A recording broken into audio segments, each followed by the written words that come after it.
Welcome to R&R Living Life. In this episode, Rick and I revisit Yackandah and Beechworth and return to Tallangatha as the sun sets over Lake Hume. Our morning started with a visit to the lookout overlooking the lake and Tallangatha, but even though the smoke haze was quite thick, it did make for an interesting backdrop as the smoke hung in some of the valleys. We did enjoy what we could see of the view, so decided to revisit it in the afternoon in the hope that the smoke haze would be blown away during the day. After leaving the lookout, we continued back around the end of Lake Hume and Sandy Creek to Tangambalanga through Red Bluff and then back to Kiwa. The autumnal colours stood out against the backdrop of the very hazy ranges, and I think the smoke haze made the ranges bluer than usual. The tree-lined Yackandah-Wodonga Road put on a stunning exhibition of colours as we made our way into Yackandah and over the colonial stone bridge built in 1859, a significant structure that facilitated the movement of men, gold and goods from Beechworth gold workings to the Sydney-Melbourne track, constructed to ford Commissioners Creek. Since its construction, the bridge has served both the locals and tourists and remains a vital part of the town's history and identity. The bridge was the last bridge to be built on the then proposed main route between Sydney and Melbourne, but considering the Beechworth hills ahead, the route was changed to the flatter country to the west. European settlement followed the trails of Hume and Hovell from 1824. James Osborne settled in Osborne's Flat in 1844, and there followed a succession of squatters in the area who established or took over pastoral runs. The discovery of gold late in 1852 began the rush of alluvial miners. They were a multinational mixture who lived in small communities along the Yackandah Creek, from Staghorn, Allens, Osbornes and Rowdy Flats, among through present Yackandah up to the junction and through to Hillsborough. Many of these small communities persisted well into the 20th century. However, Yackandah became the main centre. Yackandah's unique streetscape of timber, stone and bricks, its verandas and trees nestled in the valley, was well worth the visit, and we would spend more time here on our return journey. We passed through the little town of Wurrajee. In 1852, when the town was part of David Reed's pastoral run, gold was discovered here. Though not as rich as the find at Beechworth a month prior, mining coexisted with woodcutting and agriculture. In 1891, a railway line was extended from Beechworth to Yackandah via Wurrajee, mainly used for freight of timber and agricultural produce, until the line was closed in 1954. Beechworth was first named Mayday Hills when early settler David Reed grazed his stock here until the discovery of gold in February 1852. By late 1852, thousands of hopefuls had rushed to the alluvial goldfields in search of their fortunes, with the population escalating to around 8,000. Miners came from around the world, including Europe, the UK, the USA and Asia. On our first visit to Beechworth, we had checked out a lot of the mining history and historical precinct, including the honey-coloured granite streets lined with trees and the 19th century houses that combined to form an attractive village feel to the centre. But today we were interested to see other aspects of what Beechworth had to offer. In many of the gold rush towns we had visited, European history always seemed to be at the forefront. Today, Rick and I were interested in seeing other facets of this town's history. Although there were many success stories, surviving as a hopeful digger on the Beechworth goldfields seemed to have been harder and less rewarding. There were wet and dry diggings, and much rivalry between the two types of workers, much to the frustration of the police. Beechworth is notable for its use of hydraulic sluicing as a major method of removing wash dirt. Large quantities of water were required, and long water races and deep tail races constructed through solid rock, a real engineering feat. We stopped to check out one of these tail races, cut through solid granite in 1856 to drain the Spring Creek flats, enabling miners to scour the area for gold. We were amazed by how deep it was. We then wanted to see it from above, so walked out onto the Newton Bridge, where we had a better bird's eye view of the tail race or channel at 2.4 metres deep and 410 metres long, visible below the bridge. To think that this channel was cut through solid granite over a 2-year period in the late 1860s, and to have the sides nearly straight, was certainly a mammoth feat. We left the Newtown Bridge and made our way along Gorge Road, constructed in 1926, where we had a clear view of the Scottish-built bridge, built by stone masons in 1875 to replace an earlier bridge further upstream. From our vantage point we could see Spring Creek as it becomes Newton Falls, as they cascade into the valley below. The single arch granite bridge is about 25 metres in length and spans the creek, with the arch span 15 metres above the creek. We could see where the tail race enters Spring Creek before cascading into the valley. It was an impressive sight. If only bridges could talk, having witnessed the transition of transportation from horse-drawn carts to modern vehicles. The hard-working Chinese who came to the goldfields were prepared to work poor claims that others had abandoned. Their success was met with high levels of discrimination and abuse. At the height of the Ovens goldfields rush, by 1863, the Chinese population in Beechworth had grown to 7,000, out of a total population of between 30 and 40,000. Colonial prejudice meant that the Chinese were not allowed to live in Beechworth and had large camps on the outskirts of town. As the population grew, so too did the need for specialised services to cater for their cultural needs.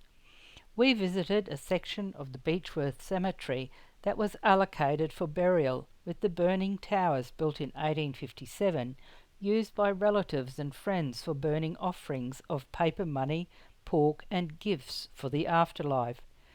From there we made our way back through town to check out Woolshed Falls, located in the Chiltern Mount Pilot National Park, about 10 minutes drive north of Beechworth. From an observation deck high above the downstream pool, we had great views of the fall and the valley below. Even though the flow was low enough for others to clamber over the upstream cascades to get a clearer view of the pool downstream, Rick and I were not up to the adventure today. We were just happy to look from the top. It was then back to Yackandah, where we stopped for lunch and a walk around town. Rick and I spent the time waiting for our delicious pies to reflect on some of this morning's points of interest. To think so many different nationalities flocked to Australia in those early gold rush years, only to face discrimination and abuse, yet to have such a lasting impact, often not recognised in the places they first made their home. There have been so many places we have visited that has thrived not just by European influence, but through other nationalities' hard work and determination, many having limited recognition for their contributions. It is nice to see that these cultures were being recognised here in Beechworth. I was also reminded of the Indian hawkers and the Afghan cameleers we had seen in the cemeteries in Corryong and Burke, who contributed so much in those early years of expansion. Sadly, it wasn't just here in Beechworth in the gold rush years that other nationalities faced discrimination and abuse. From there it was back to Tallangatta, where we spent time looking around the showgrounds until nearly sundown, when we returned to the lookout to check out the views, with less smoke haze this time, and a full moon rising. As we enjoyed the afternoon's golden rays, I thought about the huge amount of gold that had been mined at Beechworth and the extensive water races that were cut just to extract that gold. From the first discovery of gold in 1852 up until the main thrust of the rush was over in 1866, over 4 million ounces of gold, approximately 115 tonnes, was found at Beechworth. By the start of 1880, it was estimated that 900 miles of water races had been cut through soil and rock in the Beechworth district, and then to think that in that same year the Rocky Mountain Mining Company, operating at Lake Thimbell, completed an 800-metre tunnel which ran under the township to reduce the water levels at Spring Creek. The lure of gold sure made men do outstanding things. As alluvial gold became harder to find and workers began mining gold-bearing rock such as quartz, they began stockpiling dangerous blasting powder, which led to the erection of the now historic powder magazine in 1860 that we had visited on our last visit to Beechworth. The following day we returned to the Great River Road via the Grania Road to check out the Wymer's cable ferry. We had been along this stretch before, but it is always interesting to see it again from a different perspective. So back through the 6,140 hectare Mount Grania State Park, a dominant feature in the Upper Murray landscape. We passed through Grania Gap, where steep forested slope rise dramatically above Lake Hume and the surrounding valleys to form prominent ridges and plateaus. The park features diverse vegetation with grasses that hung over the edge of the road, reminding me of upside-down grass heads. I was still looking for a live wombat, but was again having no luck. We had seen well over 24 dead ones on the road. We drove past grazing country with feed and water in very short supply to the Great River Road at Grania. Along some creeks were isolated waterholes edged with green growth, while in gullies there appeared to be seeps, with herbaceous plants providing a contrast with the drier, sandy, yellowish grasses. At Grania we followed the Great River Road for about 9 kilometres. No matter how many times I see the waters of the lake, there is always something of interest to see. Even the colour of water changes, reflecting the time of day. This time it was a flock of black swans enjoying the Murray River. Here we could see the high water mark across the lake. As we looked out across the lake, behind us was a rocky outcrop. Just goes to show how much the countryside changes. But we were in for more of a surprise when we pulled up at Wymer Cable Ferry. It was here that we could see not only the very low Murray River, but also just how deep, when full, it can be. We were amazed by the scenery and the historic way to cross the river. The Wymer Ferry has a long history of service, beginning in the 1860s as a private ferry crossing the Murray River. According to local law, a pub owner started the first ferry crossing to bring customers over the river to his hotel. The first public ferry began operating in 1892.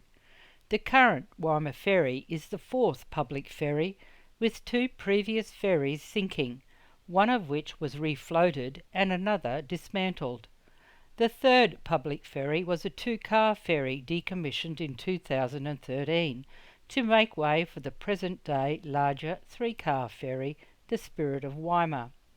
Today there is a button on a post to press to alert the ferrymaster and call the ferry across.